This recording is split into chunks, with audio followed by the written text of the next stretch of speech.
আবশ্যকতার শ্রেষ্ঠ স্থানে মর্যাদা পেলে সে কি তার সীমা রেখাতে অবস্থান করতে পারবে? সন্দেহটি নিশ্চিত রূপে থেকে যায়। অবস্থান চিরধার্য নহে।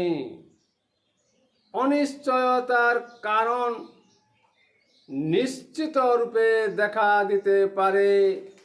ব্যক্তি তার নিজ অবস্থান রক্ষার্থে কতখানি অবিচল থাকতে পারে সেদিকে দৃষ্টি নিশ্চয় মানুষের আছে। আবশ্যকতার শ্রেষ্ঠ স্থানে মর্যাদা পেলে।